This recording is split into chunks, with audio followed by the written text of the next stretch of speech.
The Federal Bureau of Investigation, FBI, is one of the United States' premier law enforcement agencies, tasked with protecting national security and enforcing federal laws. While the FBI plays a crucial role in maintaining order and safeguarding the country, it has, like any organization, faced allegations of using controversial tactics during interrogations to extract information from individuals.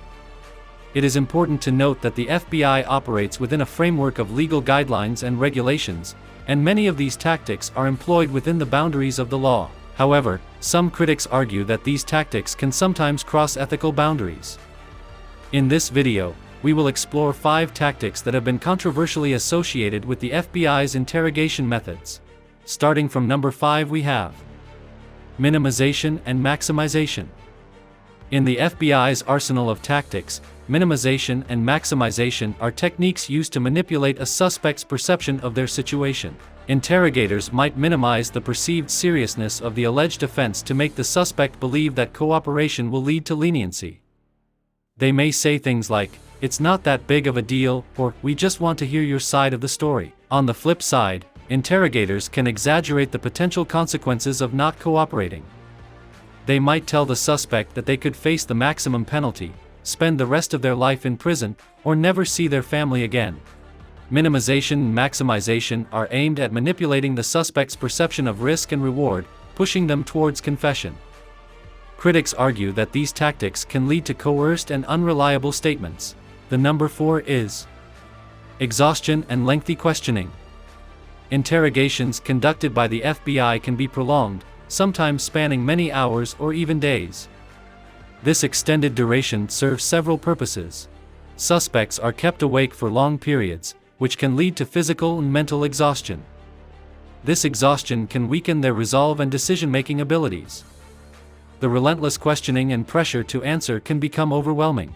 Suspects may start to believe that confessing is the only way to make the interrogation stop.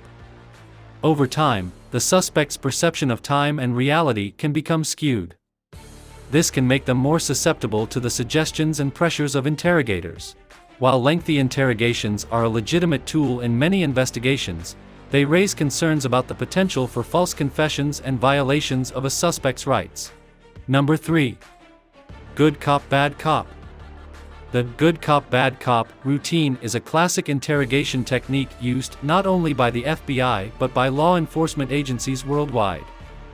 In this method, 2 agents take on different roles.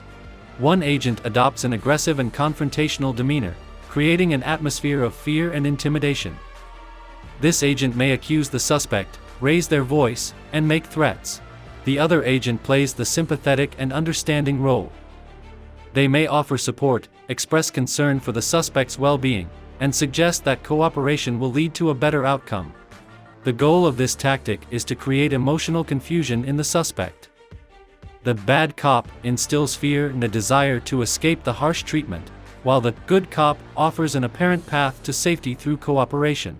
Critics argue that this approach can lead to false confessions, as suspects may confess just to end the emotional roller coaster.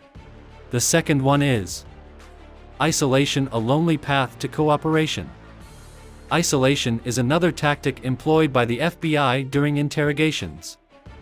This approach involves keeping a suspect isolated from the outside world for extended periods, both physically and emotionally.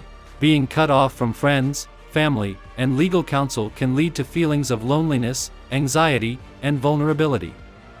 Suspects may become desperate for human contact and more willing to cooperate with law enforcement.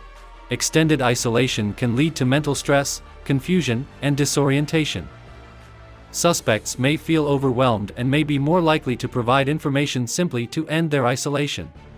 Over time, suspects may develop a psychological dependence on their interrogators, viewing them as their only source of interaction and relief from isolation. While isolation can be a powerful tool in the hands of law enforcement, critics argue that it can lead to coerced confessions and raise ethical questions about the treatment of suspects. The number 1 is deceptive interrogation. One of the most criticized tactics used by the FBI in interrogations is the practice of deceptive questioning. This method involves agents misleading suspects by providing false information during the course of an interview.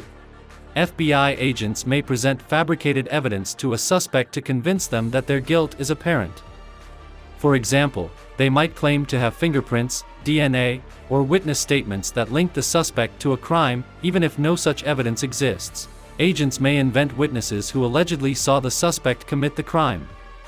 These fictional witnesses could describe the crime in detail, increasing the psychological pressure on the suspect to confess. Agents may tell the suspect that an accomplice has already confessed and provided incriminating information. This can create a sense of urgency and isolation for the suspect. While the use of deception is a common interrogation tactic in many law enforcement agencies, critics argue that it can lead to false confessions and undermines the integrity of the justice system.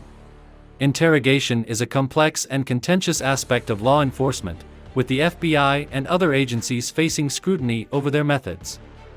It's crucial to emphasize that these tactics are not unique to the FBI. Many law enforcement agencies worldwide employ similar methods during interrogations. However, these tactics must be used within the boundaries of the law, and suspects have rights to remain silent, have an attorney present, and not be subjected to cruel or unusual treatment. The debate over interrogation tactics highlights the delicate balance between law enforcement's need to gather information and an individual's right to fair treatment and protection against self-incrimination. Legal oversight, transparency, and ongoing scrutiny are essential to ensuring that interrogation practices remain ethical and within the bounds of the law. Thanks for watching the video. Subscribe my channel for more exciting videos like this.